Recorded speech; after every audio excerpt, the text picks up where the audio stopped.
I learned the weight of the rosette before I learned what it meant. The Inquisitor did not wear his like a medal.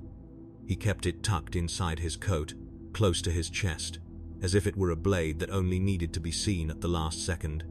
When he wanted a door to open, it opened. When he wanted a man to forget a question, the man forgot.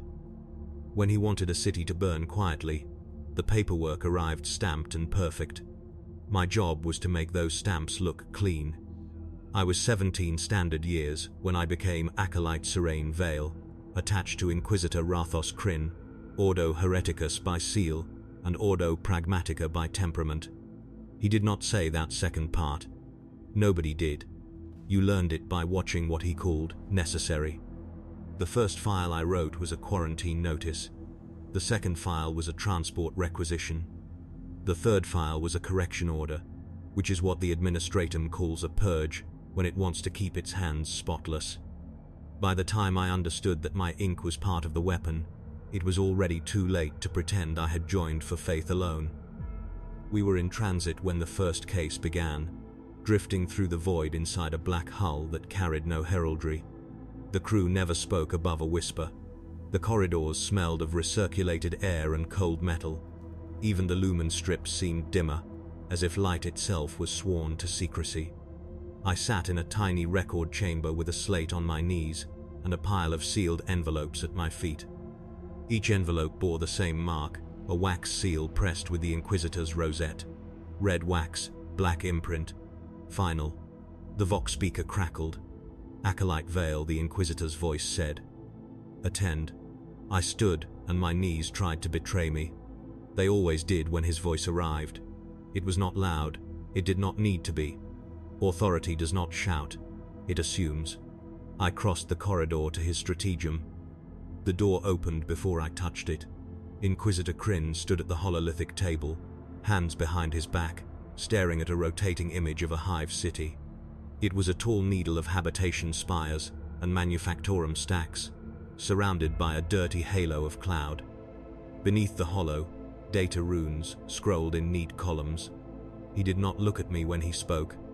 You will draft the compliance narrative, he said. I swallowed. Which operation, Lord? I asked. He tapped a rune, and the hollow zoomed in. A district lit in amber. Hiv Severin, lower mid-levels, he said. 3 weeks of Vox silence, followed by a burst transmission. Arbeits report riots. Administratum reports a tithe delay. Astra Militarum requests reinforcements. A local Ministorum bishop requests permission to declare the district spiritually compromised. He paused. We will not send reinforcements, he continued. We will send containment. Containment. A word that can mean many things when the Inquisition says it. I kept my voice steady. What is the threat classification, Lord? I asked. He finally looked at me. His eyes were grey and calm. He had the look of a man who had seen enough horrors that nothing surprised him anymore, only inconvenienced him. Unknown, he said. That is why it must be treated as worst case. He turned the hollow again. A small icon blinked at the district edge, a symbol I recognized, a black ship marker. My stomach tightened. Sikana involvement, I said. Potential, he replied. There are reports of mass dreams, shared visions, hysteria.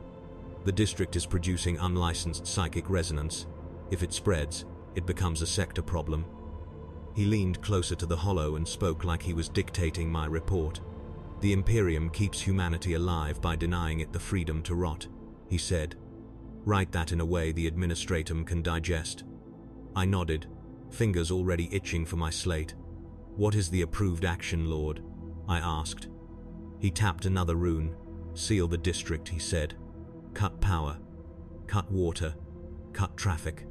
No one leaves. No one enters. Arbeits will hold the perimeter. The PDF will assist. The Ministorum will declare the district cursed, so the rest of the hive will accept the seal as piety, not panic. He said it like a simple logistics move. Then he added the part that made my throat go dry. If the resonance persists after 72 hours, he said, you will draft the sanction for cleansing. Cleansing. Not a raid. Not arrests. Not trials. Cleansing is fire, toxins, vacuum. Whatever leaves a map looking tidy. I forced myself to ask the one question my training had not killed. How many souls, Lord? He did not blink. Approximately 19 million, he said. 19 million.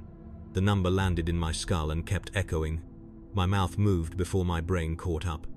Is there a chance of evacuation? I asked. Inquisitor Kryn's gaze stayed steady. Acolyte Vale, he said, when you cut rot out of a limb, you do not ask the rot's permission. He turned away from me, back to the hollow. You will ride with me, he said. You will witness. Your writing will be better if you smell the truth. He spoke the last word like a tool. Truth. I returned to the record chamber and began drafting the compliance narrative. I wrote in the approved language, the language that makes horrors sound like hygiene. A necessary quarantine, a righteous seal, a spiritually compromised district, a regrettable but essential cleansing if the corruption persisted. As I wrote, my hands stopped shaking. That is the worst part. Your body adjusts. Hours later, we docked at Hive Severin's orbital station. The station was loud and crowded, workers and void crew and administratum clerks moving in lines. Nobody looked up at our shuttle as it passed. Nobody wants to look at a black hull. We descended through the Hive's smog layer. The air outside the canopy was brown and thick. Lumen lights glowed weakly through it. The lower levels looked like a rusted labyrinth. We landed on an Arbeits platform near the quarantine line. The line was a wall of armored vehicles, barricades, and heavy doors welded shut. Arbeits stood in black carapace armor, faces behind visors. Shock mauls and bolters held ready. PDF troopers stood behind them, thinner, less sure, eyes darting.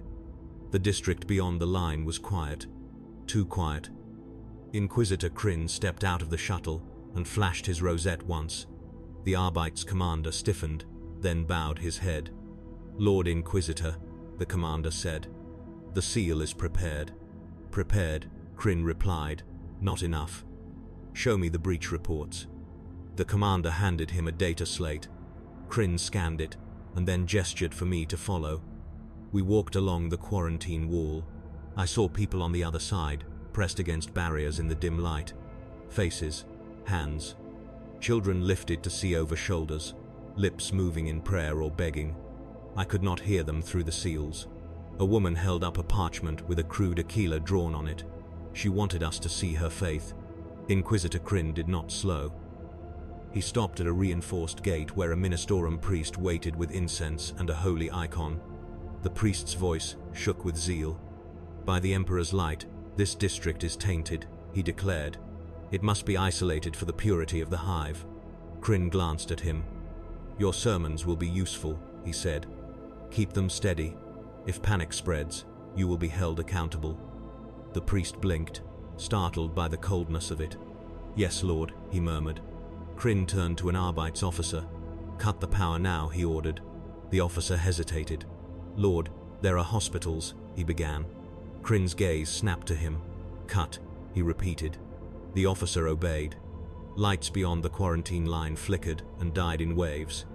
The district sank into darkness, broken only by emergency lumens that glowed dimly. A sound rose from the other side, muffled but unmistakable. A collective cry. 19 million souls realizing the doors were not just closed, they were sealed. I lifted my slate and wrote the first line of my report as the district disappeared into dark. Quarantine, enacted with minimal civil disruption. My fingers paused over the next word. Minimal. I could still hear the muffled crying. Inquisitor Kryn leaned close to me. Do not write what you feel, he said quietly. Write what keeps the sector from burning. Then he walked forward as if the cries were only background noise. And I followed, because my rosette did not give me the right to refuse. It only gave me the duty to record. On the second day of the seal, the district started singing. Not hymns, not at first. It began as a low murmur picked up by the Arbeits Auspex microphones, a sound like a crowd trying to soothe itself by staying busy. The Arbeits commander played the recording for the Inquisitor in a portable command cell built from armored plates and clipped cables. The audio was thin, distorted by distance and bulkhead seals, but the pattern was clear. Call and response. Someone spoke, thousands answered. My skin prickled. Inquisitor Kryn listened without expression, then nodded once as if confirming a suspicion. What are they saying? I asked before I could stop myself. The Arbite's commander hesitated. His jaw tightened. They are repeating a phrase, he said. Same 3 words, over and over. He glanced at the Militarum priest, who stood nearby clutching his icon like it was a shield. The priest cleared his throat. They are calling it mercy, he said softly. They chant mercy is the gate. Kryn turned to me. Write that down, he said. I did. My hand obeyed before my mind could argue. Mercy is the gate. It sounded like something a preacher would invent to comfort starving people behind a wall. It also sounded like a code, the kind that moves through crowds faster than truth. Kryn tapped my slate with one finger. You will add a line to the narrative, he said. Mass prayer gatherings detected. Militarum presence remains strong. Order is holding. Order. Outside the wall, yes. Inside, the first deaths began. The Arbites called them natural attrition. The Militarum called them pious endurance. The Administratum would later call them expected losses under emergency ration protocols. At dusk, a woman broke through the outer barricade. Not from the sealed side. From ours. She was a hive worker, in a stained coverall, hair matted with sweat. She shoved past 2 PDF troopers and threw herself at an Arbite's officer's boots, wailing. My sister is in there, she cried. My sister is pregnant. They shut the Medicaid clinics. Please, please let me in, or let her out. The Arbite's officer looked helpless for a fraction of a second. Then his training returned, and his voice became hard. Quarantine, he said. Step back. The woman clung tighter. The Militarum priest stepped forward and lifted his icon. Daughter, he began. The Emperor tests. Kryn cut him off with a glance. Silence, Kryn said. The priest stopped mid-sentence, pale. Kryn crouched in front of the woman. His coat brushed the wet platform. He spoke gently. What is your sister's name? He asked. The woman blinked, shocked by the softness. Lysa, she whispered. Lysa Morel. Kryn nodded. He stood and made a small gesture to one of his retinue. A man in plain armor with a hooded helm. Find her in the records, Kryn said. The hooded man moved to a cogitator terminal and began searching. The woman's face brightened with raw hope. Kryn watched her watch the search. Then he turned to me. This is how it spreads, he said quietly. Not through cults first, through desperation. Through one exception that becomes 10, then 100. A sealed door is only sealed if it never opens. I swallowed. The hooded man returned. No record, he said. District data is corrupted. Names are incomplete. Kryn looked down at the woman. You have done your duty by asking, he said. You will do your duty now by stepping away. The woman stared at him like she did not understand the language anymore. You asked her name, she said. You asked her name like it mattered. Kryn's voice stayed calm. It does, he said, but not the way you want. He nodded to the Arbite's officer. Remove her, he said. The Arbite's officer lifted the woman by the arms. She screamed, kicking, and the sound cut straight through the order like a knife. Other bystanders watched with the hungry look of people who were measuring whether they could be next. Kryn did not raise his voice. He did not need to. He turned to the priest. You will preach tonight, Kryn said. You will tell them the seal is mercy. You will tell them sacrifice saves the hive. You will tell them the Emperor counts their tears. The priest's lips trembled. Yes, Lord, he whispered. Kryn turned to me. And you will write it as civic stability, he said, because stability is the only mercy the Imperium can afford. That night, the Militarum priest preached to the unsealed side of the wall. His words were broadcast on loudhailers, so the sealed side could hear through the bulkheads, distorted but present. He spoke of plague, he spoke of taint, he spoke of strength. And from inside the district, the crowd sang back. Mercy is the gate. On the third day, the resonance spike hit. The Arbite's Auspex sensors showed it as a bloom, a sudden flare of warp-adjacent noise that made the machine spirits in the command cell chatter. Lumen strips flickered, Vox channels filled with static like a swarm of insects. I felt it before I saw the data. A pressure behind the eyes, like the air had changed density. Kryn's posture did not change, but his hand tightened slightly on the edge of the hololithic table. He looked at the Arbite's commander. 72 hours, he said. It persists. The commander swallowed. Cleansing, he said. Kryn nodded. He turned to me. Draft the sanction, he said. Include the phrases they need. Spiritually compromised. Containment failure. Sector protection. My fingers hovered above the slate. Lord, I said, voice careful, are we certain it is warp taint and not mass hysteria? Kryn's eyes met mine. Acolyte Veil, he said. The difference is academic when the cost of being wrong is a planet. He turned away. Authorize flame, he said. The Arbite's commander's face tightened, but he did not argue. He passed the order to a PDF artillery unit positioned at a side access tunnel. They had promethium sprayers mounted on heavy rigs, tools meant for riot suppression and industrial accidents, now repurposed as sacrament. Before the purge began, Kryn ordered a final test. He had a sanctioned psyker brought forward, a young woman with a collar and a blank stare. 2 guards held her by the arms. A Ministorum assistant muttered prayers, half fear, half habit. Kryn addressed her like she was a device. Can you hear them? He asked. The psyker's lips moved. They are loud, she whispered. Kryn leaned closer. What are they? He asked. Tears, she said. Hunger, rage, and something else. Something singing inside them. Kryn nodded once. That is enough, he said. He gestured and the guards pulled the psyker away. The promethium rigs activated. At first, the purge looked almost clean. Streams of fire poured into ventilation shafts and access tunnels, guided by maps and measured flow rates. The goal was not spectacle. The goal was efficiency. Then, the screaming started. It came through the walls as vibration, through the air as a faint, distant roar, through my bones as if the hive itself was crying. I wrote as the order required. Cleansing enacted to prevent resonance spread. Civilians neutralized. Area secured. My words were stable.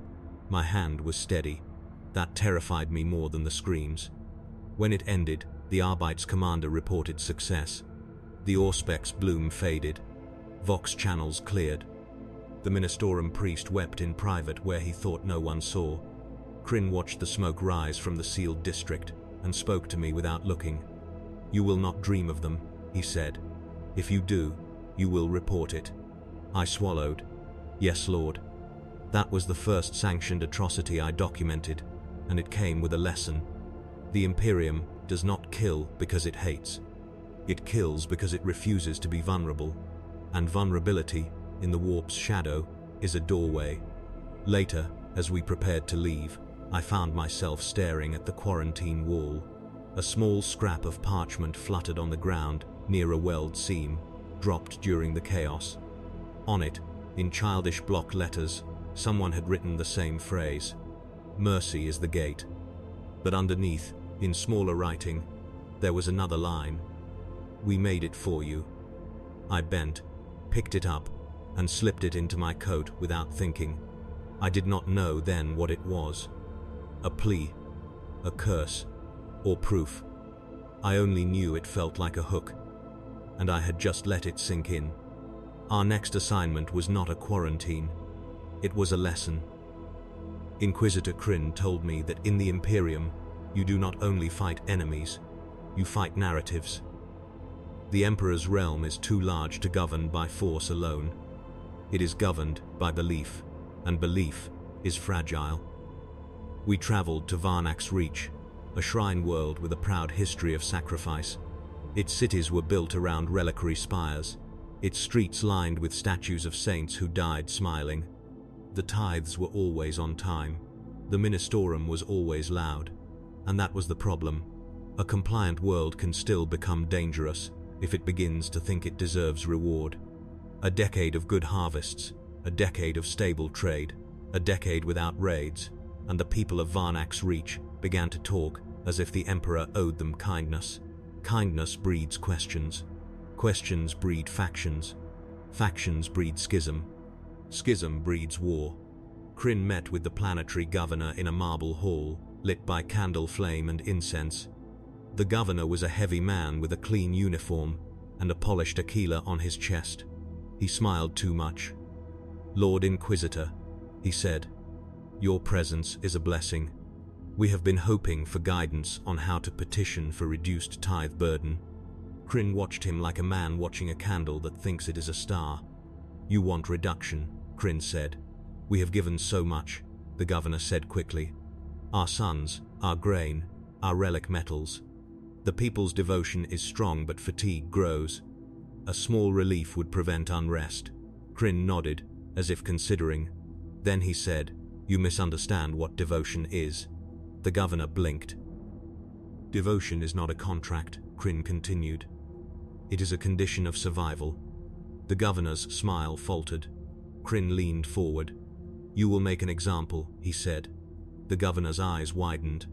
"Of whom, Lord?" he asked. "Of yourselves," Kryn replied. The governor stared, confused. Kryn turned to me. "Write the forecast," he said. "The one the Administratum will accept. We need Varnak's Reach to remember fear before hope becomes ambition." I did not want to understand. Then the Ecclesiarchy handed us a file. It was a whisper at first, then a formal complaint. A local pilgrim brotherhood had started preaching a new emphasis. Not heresy, not open rebellion, just a tilt. They preached that the Emperor rewards the faithful with prosperity, that suffering can be bargained down, that the Imperium can be made gentle by enough prayer. Mercy as policy. It was a soft heresy, the kind that spreads faster because it feels like comfort. Kryn's solution was precise. We attended a festival, the festival of Saint Halma, martyr of the Ninth Age. A day of parades, banners, and ritual self-denial. The streets were packed with pilgrims and locals. Choirs sang. Incense drifted in sweet clouds. Children wore paper halos. Kryn walked among them in plain clothes, rosette hidden. I stayed close, slate tucked under my coat.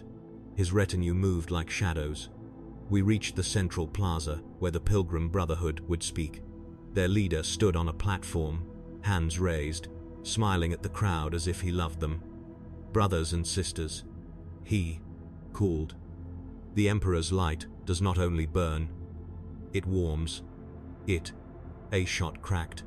The leader fell backward off the platform, dead before he hit the boards. The crowd froze. Another shot. A second Brotherhood preacher dropped. Then a third. Panic erupted, but not full panic yet. People looked around, stunned, trying to understand if it was an accident, if it was a rival faction, if it was an attack. Kryn stepped onto the platform. He raised his rosette. The sight of it hit the plaza like a shockwave. Silence spread in ripples as people dropped to their knees out of reflex. "By the authority of the Holy Ordos," Kryn said, "this brotherhood is declared doctrinally compromised." The governor, pale and sweating, stood at the edge of the platform. He had not known this would happen. I could tell by his face. Kryn's voice carried cleanly.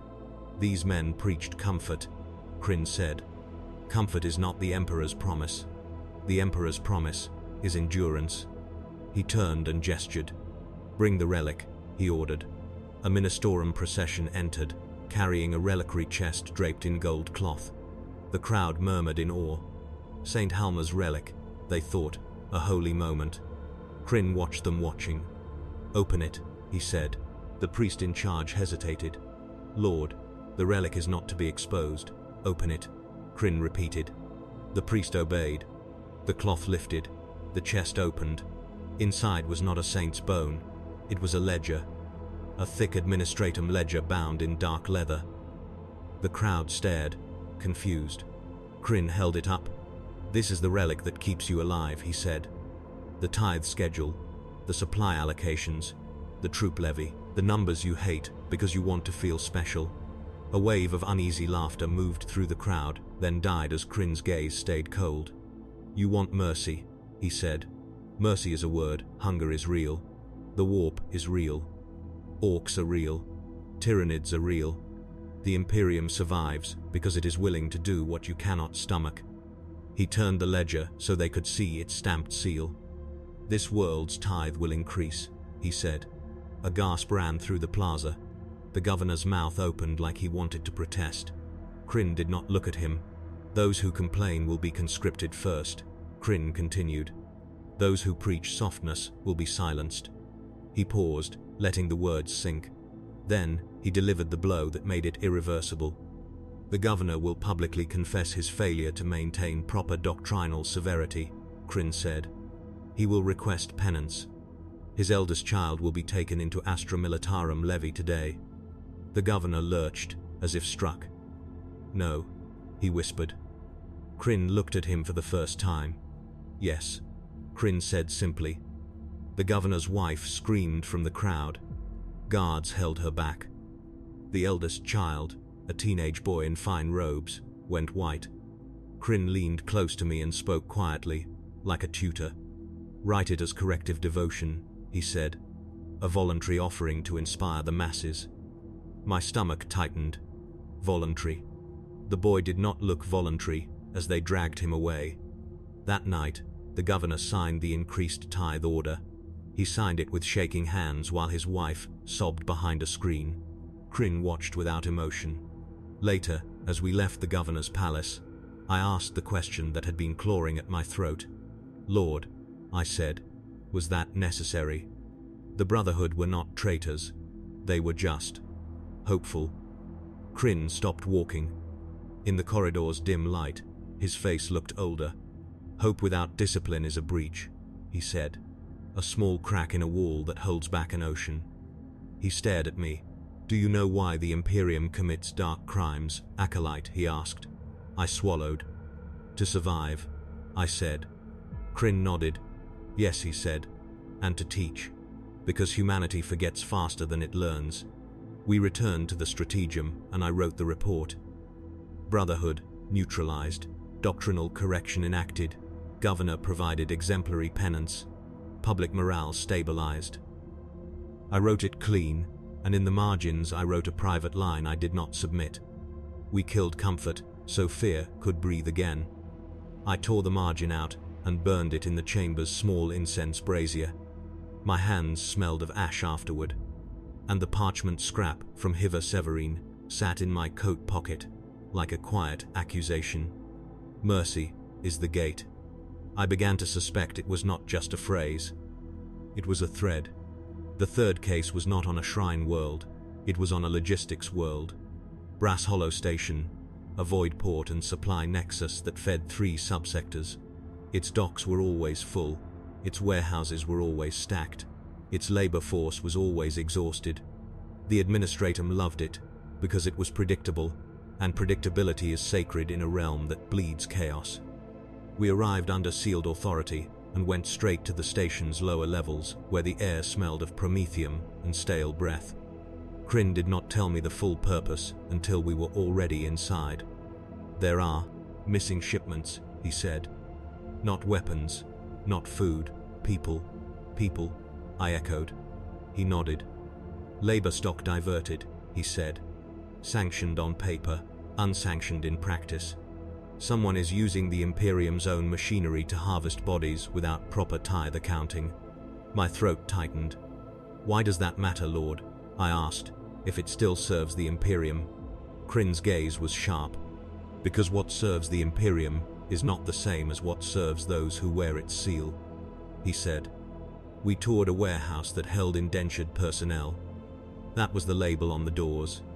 Inside, men and women sat in rows with blank tags around their wrists. Many had shaved heads. Some had crude augmetic replacements already installed, low-quality work done fast. A tech priest logistician walked the aisles reading numbers from a slate, checking bodies like crates. Crin watched him with quiet anger. Who authorized this batch? Crin asked. The logistician stiffened when he saw the rosette. Lord Inquisitor, he said. Authorized under Sector Labor Directive 44B. Emergency requisition for Mechanicus reclamation projects. Kryn gestured toward the people. Why are they sedated? He asked.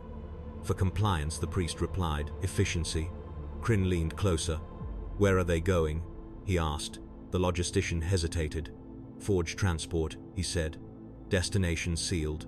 Above my clearance. Kryn nodded as if he expected that. He turned to me. Record the numbers, he said. Then record the names they removed. Names they removed. I did not understand until I saw the tags.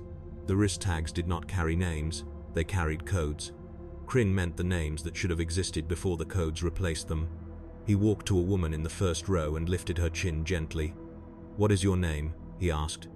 Her eyes were glassy. Sedatives. Fear. Exhaustion. I do not know, she whispered. Kryn's hand fell away. That is the crime, he said quietly. Not the harvesting itself. The erasure. The station governor tried to meet us later with smiles and excuses. Kryn did not accept either. He interrogated the governor in a small office overlooking the docks. Cargo haulers drifted outside like slow beasts. The governor sweated. Lord Inquisitor, he said, you must understand, we have quotas. The Mechanicus demand labor for repairs. The guard demands supplies. We keep the machine running. Kryn stared at him. Who profits? Kryn asked. The governor blinked. What lord? He asked. Kryn's voice stayed soft. Who profits? He repeated. The governor's eyes darted to the wall. Kryn nodded. Bring him, Kryn said. His retinue dragged a man into the room, a clerk with ink-stained fingers, and a terrified face. He clutched a slate to his chest as if it could protect him. This one signs the diversions, Kryn said. This one writes the clean language. The clerk's eyes snapped to me, pleading. I do not know, he stammered. I just follow orders. I just stamp what they tell me. Please. I have children. Kryn looked at me then. Do you hear him? He asked. I swallowed. Yes, Lord. Kryn nodded. That is you, he said. The words landed harder than any strike. My face heated. My mouth opened, then shut. Kryn turned back to the clerk. Show me the destination, Kryn ordered. The clerk shook. I cannot, he whispered. It is sealed by a higher authority. Kryn lifted his rosette. There is no higher authority in this room, he said. Show me. The clerk's hands trembled as he unlocked the slate. A destination code appeared, then an attached seal mark. Not Administratum. Not Mechanicus. Not Navy. Inquisition. A rosette imprint. My stomach dropped. Kryn's eyes narrowed. Not mine, he said. He stared at the seal mark for a long moment, then spoke a name like a curse. Someone is using our face, he said. That night, we traced the route. A hidden dock. A black transport. A holding bay with more indentured personnel, including children. They were being moved under the label of sanctioned emergency Sekana screening. I felt cold. Black ships, I whispered. Kryn's jaw tightened. Not black ships, he said, a counterfeit. We breached the dock with Arbite's support. Bolters raised, doors blown. Inside, we found a small shrine built from scrap metal and cargo straps. Not a Ministorum shrine. Something else, stylist, subtle. Candles, a carved phrase above the altar. Mercy is the gate. My blood turned to ice. Kryn stared at the phrase, then looked at me. Where have you seen those words? He asked. My throat tightened. Hiv Severin, I whispered. A scrap of parchment. The sealed district. They sang it. Kryn's eyes sharpened. Give it to me, he said. I hesitated. Then I pulled the scrap from my coat pocket and handed it over. Kryn held it like it was evidence and poison at once. He turned to his retinue. Search every cargo container, he ordered. Find the authorization chain. Find the handler. We found a handler in the next chamber. A man in plain robes, hair shaved, eyes too calm. He smiled when he saw the rosette, as if he expected it. Acolyte, he said, looking at me. You write the right words. I can tell. Kryn stepped forward. Who are you? He demanded. The man's smile did not falter. Someone who believes mercy can be engineered, he said. Someone who believes the Imperium is tired of bleeding for survival. Crin's bolter came up. Name, he said. The man's gaze slid toward the indentured pens, where sedated people sat waiting. Mercy is the gate, he murmured. Then he bit down hard. A poison capsule. He convulsed and died before anyone could stop it. Crin swore under his breath, a rare crack in his composure. We searched the man's pockets and found a slate. Encrypted, sealed, but not well enough. Crin's tech specialist cracked it in an hour. The contents were not a confession, they were instructions. Shipment routes, recruitment methods, the use of mercy, rhetoric to prime desperate populations, and a final directive: deliver labor stock and Psychana candidates to Forge Cluster Electo for ascension. Crin stared at the slate until his eyes looked carved from stone. This is not just theft, he said. This is manufacture. Manufacture of what? I asked, voice small. Crin looked at me. A weapon, he said. A mind shaped into an engine. I thought of everything I had written. Every clean line that made atrocity sound like hygiene.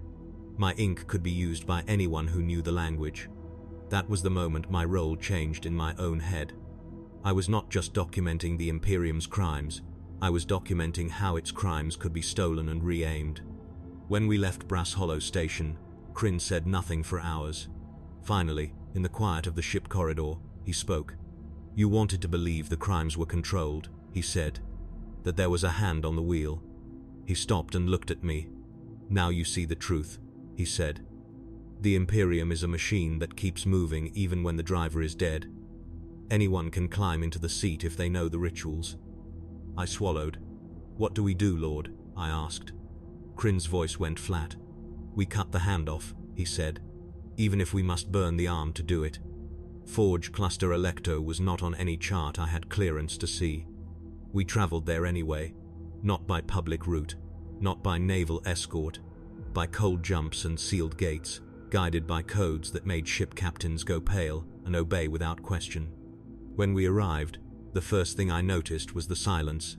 No traffic chatter, no dock noise, no normal void port rhythm. Electo sat in orbit like a dead thing holding its breath. Crin did not allow a full landing party, only his inner circle, only those he trusted to die without being remembered. We descended in a small craft and entered a forge facility that looked abandoned on the surface. Rusted cranes, dark windows, a single cog symbol above the main gate. The gate opened for us without being touched. Inside, the air smelled of incense and oil, and something sweet that made my stomach tighten. The corridors were clean, too clean. Cleaned the way crime scenes are cleaned. We moved deeper. The facility's true heart was underground.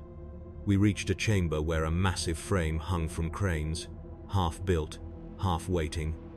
Not a titan, but something titan adjacent. A throne like a cage.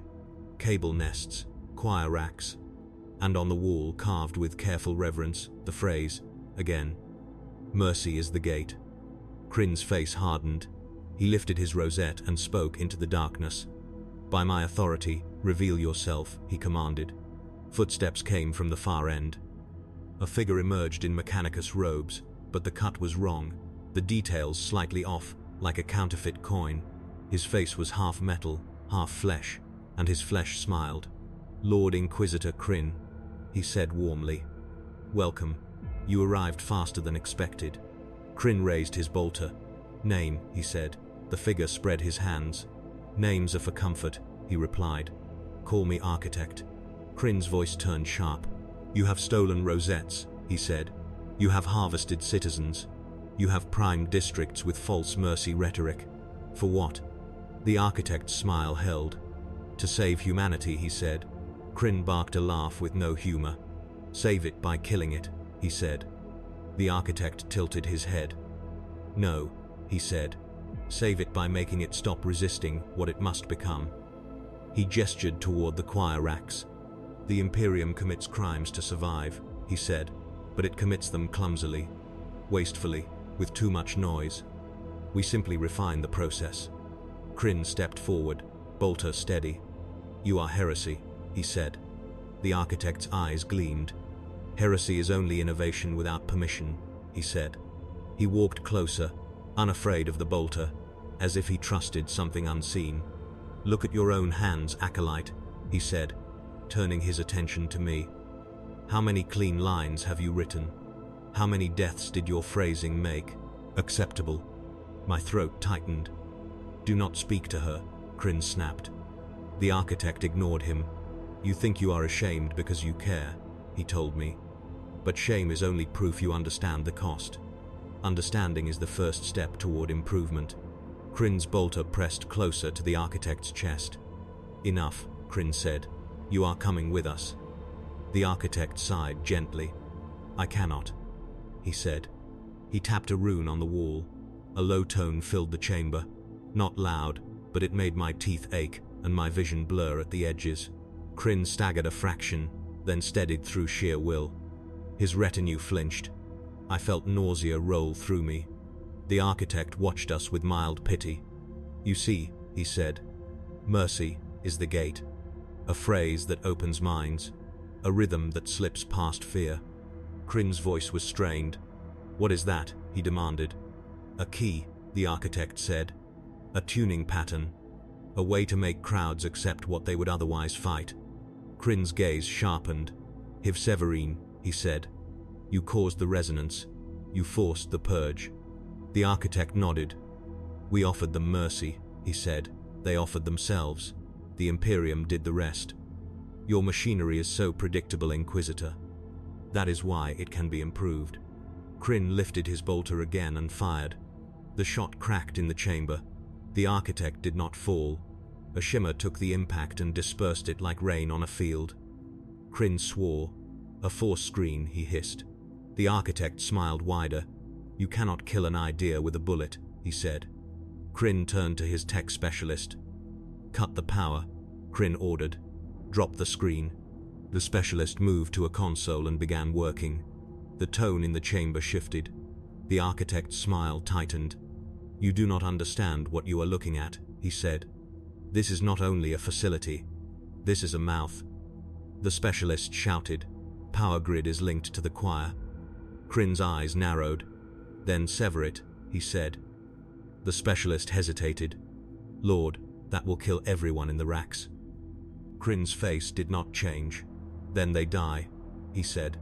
Better here than in 1,000 worlds. The specialist obeyed.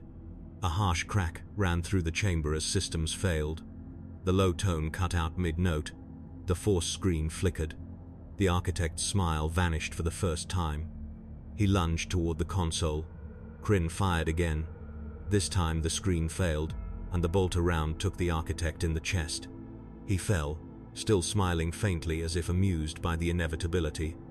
Blood pooled darkly, but I did not look at that. I looked at his eyes. They were calm. Too calm. He whispered, Mercy is the gate, like a benediction. Then he died. Alarms screamed through the facility. Not loud hailers, but machine screams, systems losing coordination, locks cycling, doors slamming. Kryn turned to me. Slate, he snapped. Give me your slate. I handed it over with shaking hands. He tapped commands fast, encrypting, sealing, stamping. You will file the official report, he said. You will omit the phrase. You will omit the method. You will state that a rogue Mechanicus cell was neutralized and that the facility was cleansed. My throat tightened. Lord, I said, if we omit the phrase, it will spread again. We need others to recognize it. Kryn's eyes met mine. And if we publish it, he said, every desperate preacher in a hive will repeat it like salvation. Every cult will use it as a hook. We will become its loudest distributor. He held my slate like it was a weapon. There are truths that kill faster than lies, he said. Your duty is to know the difference. He turned away and shouted orders. Purge the facility, he commanded. Burn it. Collapse it. Leave nothing. We retreated through corridors as the forge trembled. Explosives placed. Plasma lines ruptured. Bulkheads sealed. The ground shook. As we climbed into the extraction craft, I looked back one last time down the corridor. Smoke curled like a living thing. Lumen strips flashed, and died. On the wall near the exit, someone had scratched the phrase again in fresh metal gouges. Mercy is the gate. It was there before the fire reached it. Someone inside had written it in the last moments, like a prayer, or like an infection marking its route. On the ship, in my record chamber, I stared at my slate for a long time. Kryn's official version sat ready to transmit, clean and acceptable. Rogue cell neutralized, facility cleansed, threat contained. But in my private notes, I had a different report. A phrase that acts as a key, a method of tuning crowds. An Imperium so used to committing dark crimes that outsiders could steer those crimes like a blade. I thought of Hiv Severin, 19 million sealed behind a wall. I thought of Varnik's Reach, hope executed in public so fear could breathe. I thought of Brass Hollow Station, people turned into codes. And I thought of the architect's calm smile as he died, like he had already won something. Kryn entered the chamber silently. He placed his hand on the table. "You will sleep tonight," he said. I swallowed. "And if I dream," I whispered. "You will report it," he said. He leaned closer. "Serene," he said, softer than I had ever heard him. "You want to keep humanity alive, so do I. The difference is that you still believe innocence is a resource we can afford." He straightened. "File the official report," he said. "Burn the private one." He left. I sat alone. My finger hovered over the transmit rune, then over the delete rune. In the end, I did neither immediately. I copied my private notes into a coded fragment and hid it inside the most boring place on the slate, buried in a supply requisition template that no one reads unless the numbers break. A coward's compromise. A survivor's trick. Then I transmitted Kryn's official report. Because I was still alive, and in the Imperium, being alive often means being complicit. As the message sent, my slate screen flickered for a heartbeat. A faint line appeared, unrequested, as if the device had whispered to itself. "Mercy is the gate." I stared at it until the lumen strip above me buzzed and dimmed. And for the first time since Hive Severin burned, I understood the darkest crime the Imperium commits to keep humanity alive. It teaches you to accept the unacceptable. Then it dares you to call it virtue.